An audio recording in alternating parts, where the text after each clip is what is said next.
the Streets Committee meeting to order, 5:45 on June 4th. Stand for the pledge. Alan, you want to lead us in the pledge, please? I pledge allegiance to the flag of the United States of America and to the republic for which it stands, one nation, under God, indivisible, with liberty and justice for all. Do you want to do a roll call, please? Walter, Here? Hayes, Here. Carter, Here. Okay. Well, we have a very distinct agenda this time. This is good. Let's just start with number one. I assume you've got those in order. Starting with one. I like it. Yeah. I know. Mix it up a little bit. Alan, do you want to try to give, would you mind giving us a update on where you are on the base inventory and analysis? So what we're talking about here is the proposed ordinance that are addition to the ordinance that's already on the books. What I thought we had needed was the existing section 11-1909 talks about when stormwater basins and such are created, there's supposed to be a maintenance covenant, there's supposed to be an easement. That was drafted in '06. There have been some that have been created since then where we have no maintenance easement, we have no maintenance covenant. I did not see in that section a method to go back and get ones that weren't there or to enforce some of those things. So this ordinance was drafted in basically to address that and also address situations where there are HOAs that are supposed to be responsible for the basins, but an HOA dissolves. So on the first point, after I'd sent this over to Mr. Zetz for review after Job's and in the city, we've reviewed it. Mr. Zetz's take on that is that the existing language in 11-1909 is sufficient to basically enforce what's already there. So even though no maintenance covenants or easements were created, that we don't need anything further to do that we can use what's already on the books. And I don't know if you want to expand on that, or Mr. Zetz, or that's pretty much sums it up. Yeah, I mean, that does sum it up. We took a look at it, and Alan and I talked actually for quite a while about this, and that idea that what you have there is sufficient. And what we were, because he was looking to try and create something like a new section that basically said, if you didn't comply with the old section, now you're going to. And so, well, you're kind of creating a layer of a process that you don't need. You have a process on the books. If they're not doing or they haven't done it, just use what's there currently instead of trying to create something else, which I didn't think was going to work very well or be very efficient. So I think what we have on the books is good enough to enforce if it's, to make people follow it if it hasn't been followed. So two things with that then. One, it sounds like the International Drive and KFC and all that, it sounds like we have what we need to start the discussions with them to address their situation where their basin is not functional, and that's flooding out folks on the north side of International Drive, flooding out by flooding yards, not houses to my knowledge. And then the second part of that is, so what the valuable part of this, what we've already drafted at least, is the definitions of who the owner is, so that if an HOA does dissolve, that it would still fall to the owners, the residents that are tributary to that basin. So basically I'm going to take what we've already done, I'm going to condense it down to that just to try and get the HOA dissolving matter taken care of for future issues when that happens. And then we'll continue our efforts there with KFC and such and others where we need to enforce maintenance of stormwater basins. So unfortunately we had a lot of extra work and time there, but I didn't realize we were going in the wrong direction. So if an HOA dissolves, which is probably one of our biggest issues, we have a current HOA, pick any development out there, development A, whatever, and there's an HOA there, 50 homes are currently there, it's all built out, they're not adding anything more. The HOA dissolves. How do we have to give notice to all 50 residents? I mean, obviously there is other water, you said something about water tributary to the basin, but quite frankly, it's really the platted lots that were developed Correct. and the water or the pond was utilized by those 50 lots. Nobody outside of that would be. Would you have to give notice to all 50 residents when there is a deficiency in that basin? Deficiency within the basin's infrastructure, a beaver, whatever problems we've had in the past? I would presume that to be the case. And then the next question is, does our current code allow for an assessment to be made? Is this, well, I'm wondering how we handle some of these, we already have some inventory that we know of, that we know we don't have an HOA or we can't find anybody, quite frankly. Is there a plan to handle those at this point?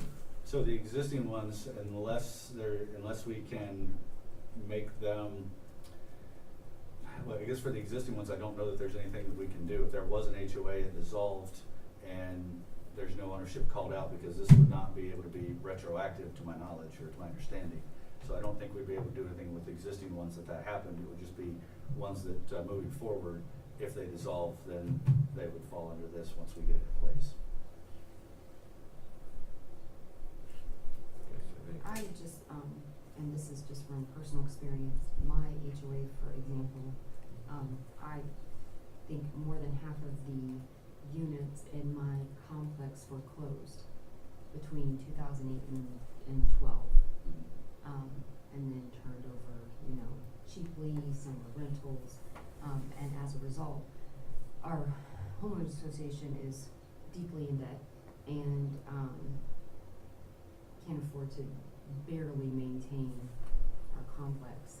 So if you run into a situation like that, do you just continue to go with the HOA? I mean, if they're still in place, or? I don't see another route.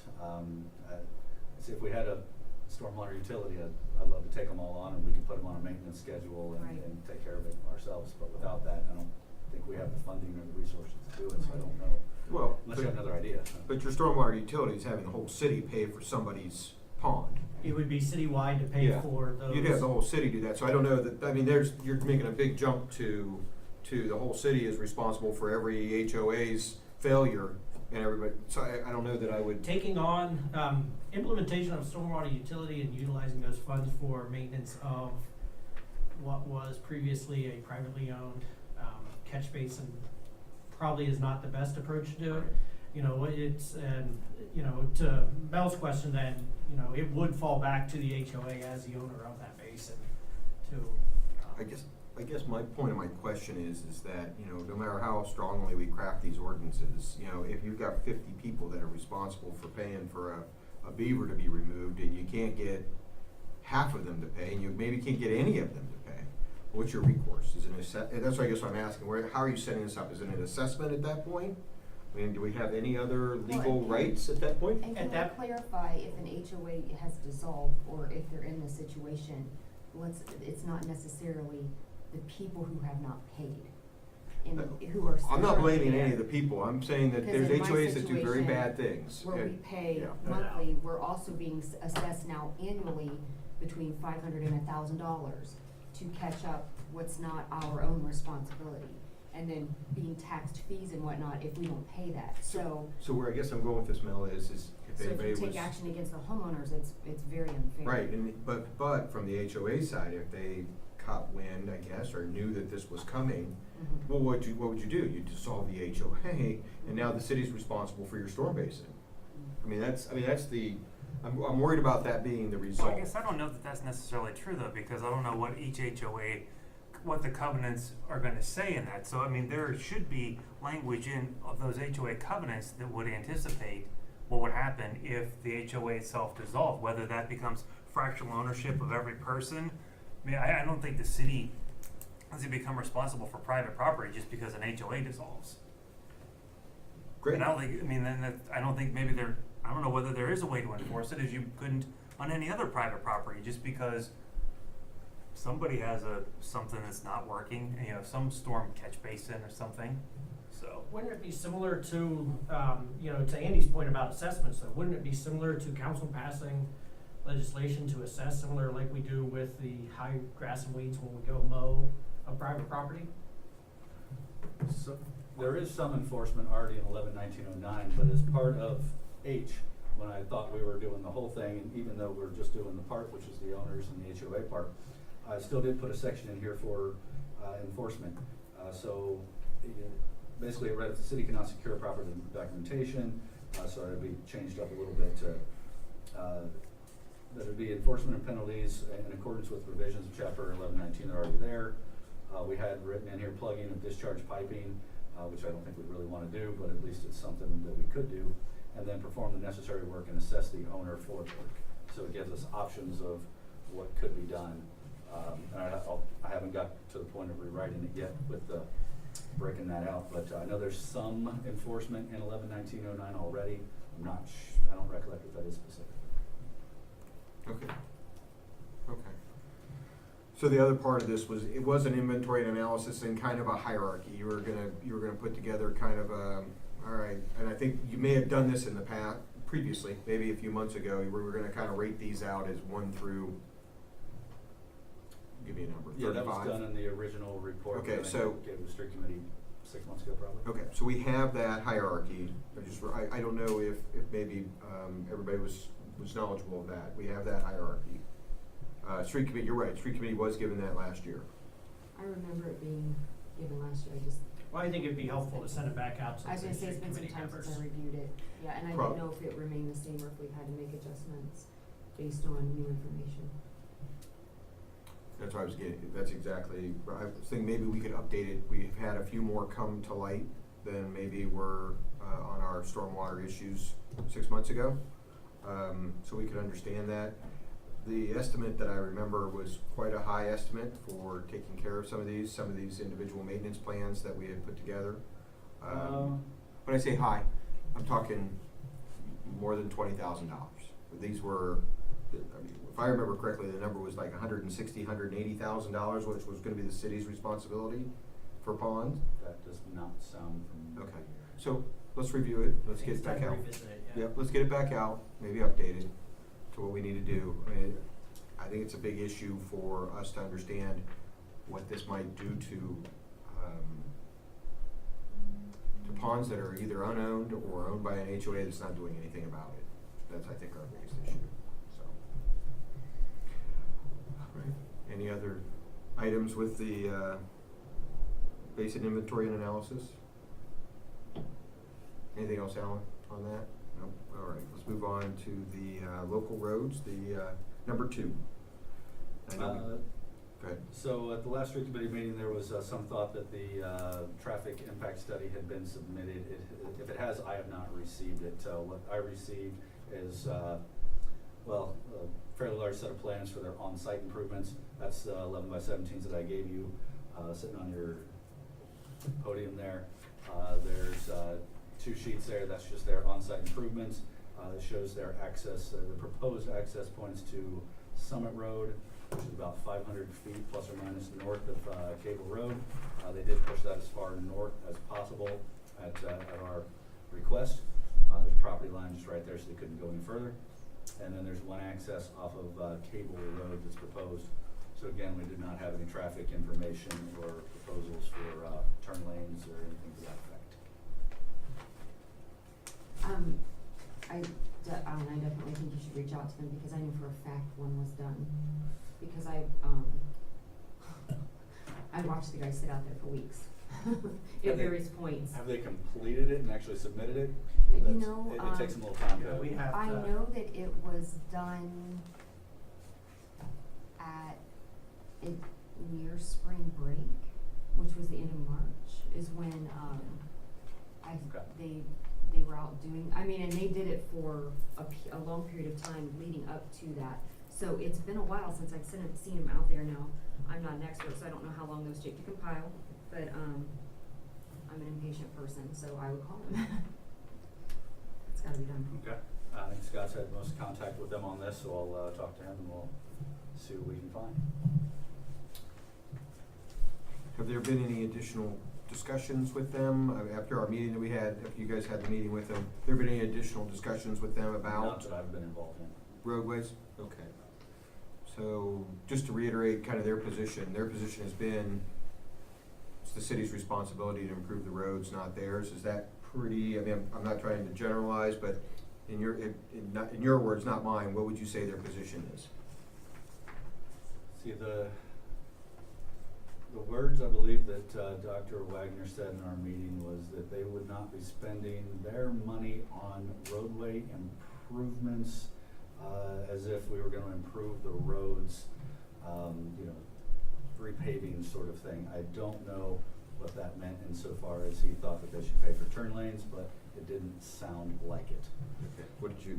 Well, Jay, in yeah. just some conversations, maybe I have this wrong, not knowing school funding, but I believe that the money they're getting from the state cannot be used on off-site improvements on property they do not own. Okay. That's what I recall, that's what was shared with me, is that they can't be used for off-site improvements. Okay. That was Well- my understanding with the school funding, and especially the, you know, the fact that part of that had to be matched by public funds, you know, so we had to get the levy passed, so asking residents who are paying that levy to also pay as city taxes, you know, in my eyes, kind of looking for double. I mean, so my thoughts were more, which is probably where, you know, those laws fall in place, and I'm just guessing, was to see if there was a way we could partner to find grants or state funding or some kind of a cooperation where if we joined forces, and looked for something bigger, that we could find that, even if it took a little while, versus us, locking horns about, well, it's you pay it, Yeah. and then That's us where this ending is up going. with crappy roads Well, that are not even 2 lanes wide. Well, the very first thing we need is the traffic study, just know what is required, so we know what we're talking about, what the costs are gonna be. You know, maybe there's nothing, maybe there are turn lanes, maybe there's roundabouts, who knows? But without knowing what exactly is required and what the costs are gonna be, it makes it a real tough discussion to have. Right, and that's why I was trying to that's why we were bringing it up, and Mel obviously brought it up several months ago to try to get out ahead of it a little bit. Now, we've seen it, I guess, knowing what kind of traffic study, if we can ask for that, if there is one existing, certainly would be helpful, because I see, yeah, I would see issues certainly on Cable Road that, anyhow, I'll leave it at that. I can't imagine us changing our ramp to go up and fix their traffic problems after these curb cuts are built, as it's our responsibility. I think they need to participate with us and I agree, but get whatever maybe I funding think we can get. Going us and theirs Yeah. is counterproductive. So I think Getting- we need to change our language. Pardon? I said going with us and theirs, I think is counterproductive to what we need to accomplish. So, to be a little more We need to be, cooperative in nature. right. And so that's why I asked what their position was to begin with. If they're stating they have no funds to put towards roadway improvements, then I don't know, you know, the only other option is to go in for some kind of, you know, low interest loan or some kind of, maybe there's a state grant for schools specifically for infrastructure. I don't know. But we certainly should try to get on whatever cycle we can get on to try to put a grant in, or put an application in. Okay. Do you know what their schedule is for building out here? I think it's 2020 they're trying to have it operational. Break ground, if I remember correctly from the meetings, break ground this fall and occupy it by sometime in 2020. Beginning of the school year 2020 is the goal. So, Yeah, August 2020, which will mean probably won't do it until 2021, based on how things go, so. Okay. Anything else any other questions on that or anything? No? Anything? Okay. Well, we'll follow up with the school district tomorrow. I've already sent them a quick message to say, hey, is this complete? And I said, can we get a copy? Okay. And then the next item is Stantec, and this is basically, you know, as we've talked about in previous committee meetings, there's, at least my personal feeling, as a committee member, that there are additional costs that are being incurred by the city due to some mistakes that were made by our previous engineer, and we'd like to know how to quantify that, qualify it, notify them, track it, whatever we want to do. And that's why, Mr. Zetz, we wanted to make sure you were here to kind of give us some insight on that. Yeah, Brian, if you can give them an update, I know you and Alan have had an opportunity to talk about this with the projects, and you could just give an update on the outcome of those discussions. Trying to think of how I say this online as opposed to a more private attorney-client privileged conversation, but I would check the contracts and who is responsible for what before we go sending letters about who we think is responsible for what. Okay. So that's a great question. Have we checked the Yes. contracts? Okay. And so at this point, what is, I guess, the legal opinion of? I really don't want to give a legal opinion in an open meeting in case things were to change, but right now, we're holding tight on sending anything out. Okay. Would you advise then, An executive session to discuss that maybe with the whole yes, council? I was just gonna go there. Is this an executive session to discuss this? Should we recommend that to council? We certainly have the one purpose for pending or imminent litigation, but I don't know if this would meet that criteria. I would just say, I would be deeply disappointed if our contracts we hadn't constructed them in a way that would allow us for some sort of recourse, because we were certainly misled by our engineer, and there was negligence on their part for certain, in my opinion. I'll talk to you. So, What'd We're you say? very, I said I could talk to Mel about it. well, I understand, Brian, I understand. So what I guess I'm asking is, I'm not trying to be difficult, it's like, I'm very fearful of, actually, I'm not fearful, I just don't like to give opinions in open session about legal positions, what we're doing, arguments, because they change over time, they change as facts change, let so. me ask you a different way. Let me ask you a different question, okay? With our previous engineering firm, we've had several projects that have gone over for reasons, you could list out reasons. Some of them right-of-way reasons. Some of them were errors on plans. In a normal, or let me put it this way, in a hypothetical situation, if you were to see that happen to a project, say building a bridge, would you typically want to keep track of those things ahead of time, and at what? I'm trying to ask you in a way that you can answer this without being, I'll take that, forget it. We can probably talk on that, yeah. Okay. So would it be important for the committee to see these past contracts? Absolutely, I think. So maybe that's where we start with this, Mel. Maybe that's what we do. And Suzanne, do you want to get a copy of the past contracts? We just have to. I don't think now's the time. Yeah, I think I would To take review, what copies I of would them. like to do, if the committee's in favor of it, let us spend some time in doing an executive summary of it as well as some of the issues that we've experienced and explain who was responsible or what the contract says in response to those issues, whether it be right-of-way, design costs, land acquisition, you name it. And that way we don't have to sit, certainly we'll provide the contracts to everybody on the committee, but that way we don't have to sit here and try to. But I'd also be interested in what they were required to supply for insurance, professional liability. Yeah, and some of those other things like design costs, that wasn't an issue that Alan and I had talked about before, it was more had to do with the right of way acquisitions and those things. So some of those other issues maybe, and again, see, that's why you don't just like spout off just Okay, that's generalities, fine. because some of those things I haven't looked in detail at yet, so. I would love it, if we can get an opportunity to do an executive summary, and we'll do it for the two projects, Main Street and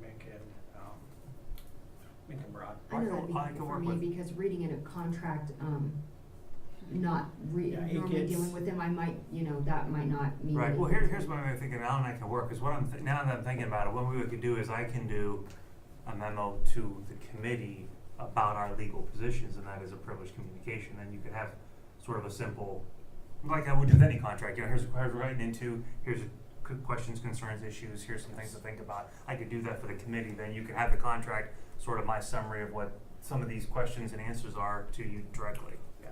Would you like any questions from the committee? What I Would would you like certainly that to be appreciate if the committee can send to me, so as we're working with Brian through this, we make sure we're hitting on all of those. I want it to be comprehensive in nature. And Alan and I did, we talked about quite a few, but it doesn't, probably not all of them now that I hear the general conversation, so.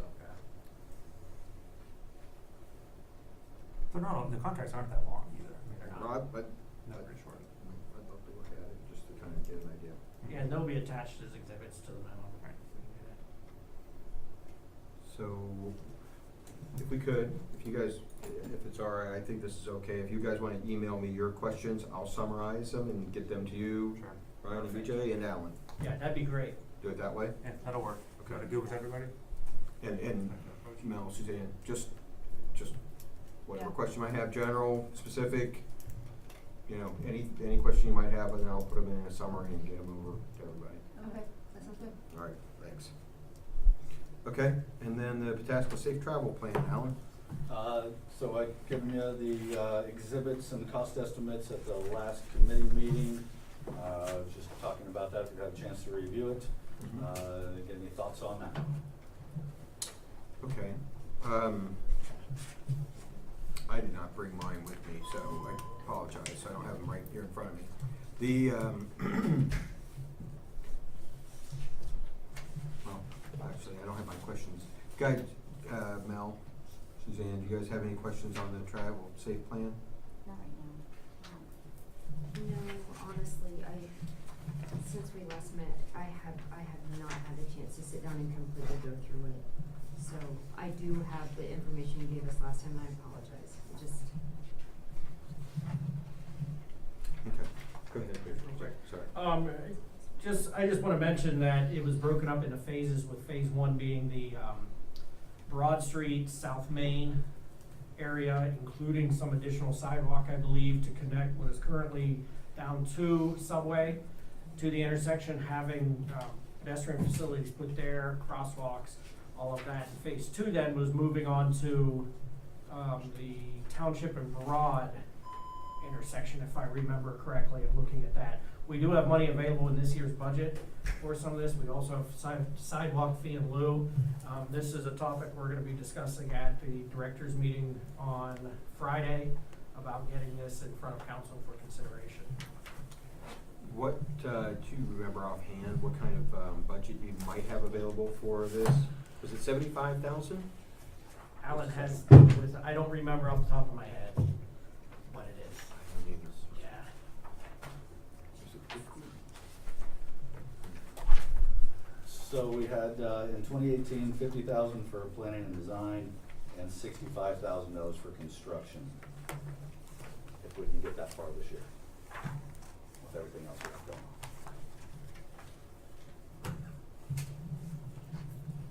And if I remember correctly, there was some discussion, Alan, when we brought this up in the budget time, about how much could be done at certain intersections. If I remember correctly, if we could complete intersections, is that right? The 65,000, I think there was, and I'm probably thinking of the Broad and Main intersection and how much work had to be done there. Wasn't there an estimate that exceeded the 65,000 on that? Well, I know originally we had, at Broad and Main, some, realignment of the guardrail. But I think also when we first looked at this, the intersection at, Township and Broad and 310 North included maybe all four directions. And it was pretty significant, I remember. So there were some changes from the original layouts based on conversations we've had and what would actually be necessary. The first phase that we've identified in this proposed course of action is pretty much just that intersection of South Main and Broad Street. Just getting that set up with the pedestrian crossing, the pedestrian facilities, moving the guardrail, getting that set up. And that was pretty much just at the intersection. And that, according to this cost estimate, is just under 60,000. And then phase two would be connecting that sidewalk from that intersection over by Subway. That was another 35. Phase three would be then getting that Township North Main and Broad intersection. That one was a little bit more expensive, trying to cross a couple different legs, because on the western leg of 310 South, we decided there's only need to cross that south crossing. There's no need to cross north and south, so that took out some funding there. Okay. And I You guess guys- to run through the rest of it then, phase 4 would be looking at connecting the rest of the sidewalk between that North Main and AutoZone, where we're gonna actually have some infill, likely do some development. Will be just us finishing that up. Phase 5 would be Summit Road, phase 6 would be Taylor Road intersections. That's the way we have it proposed here now. You can look at that for differences or different phasing options, priorities.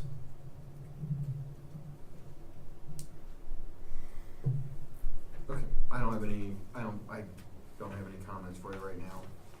Let us look at it again, if you don't mind. Yep. No, I think you have it in the right order though. I think there's more need in the phase 1 and for the crosswalks. There's a lot more pedestrian traffic in those areas. So no, I certainly agree with the phases.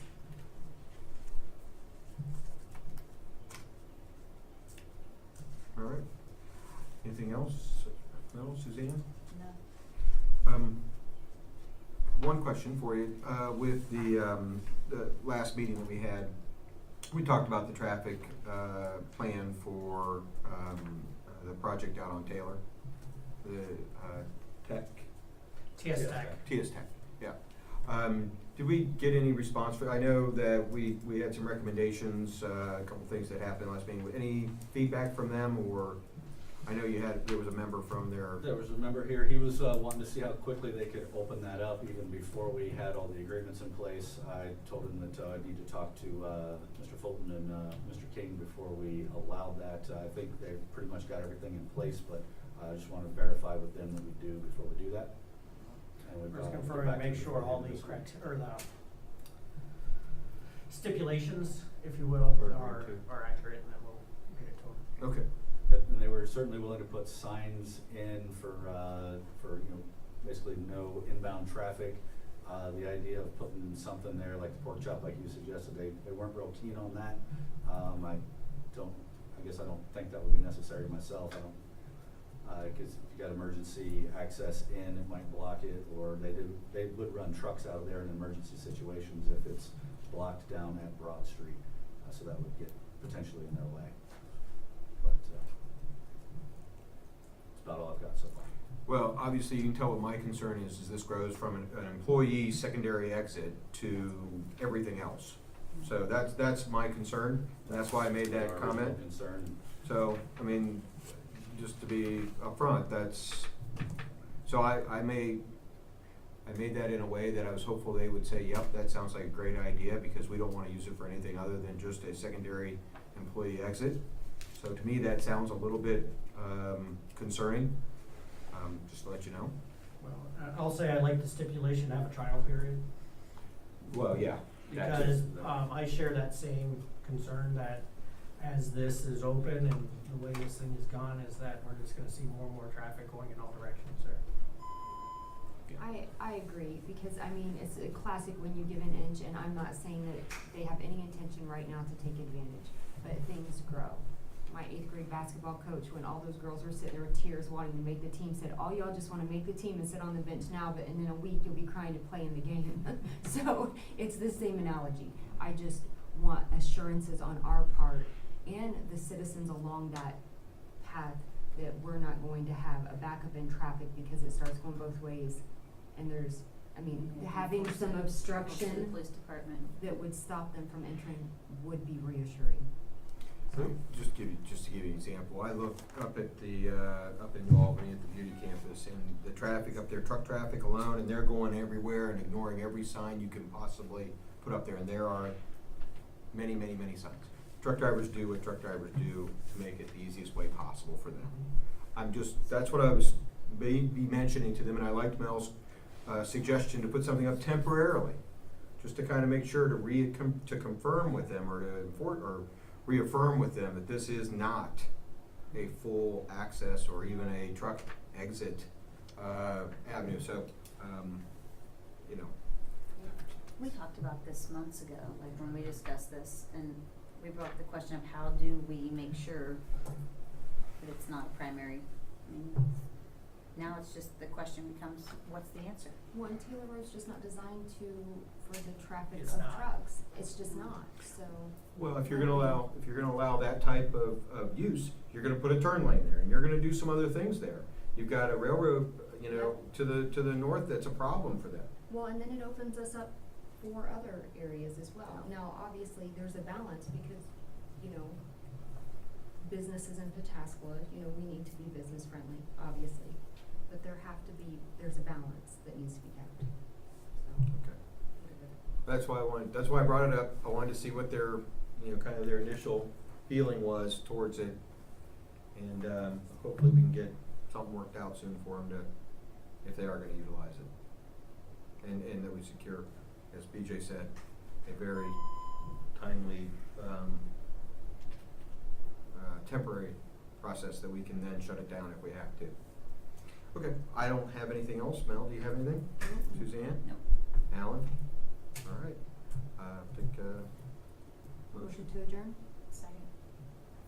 Walter? Yes? Carter? Yes. Hayes? Yes. Thanks. The writing is on the wall.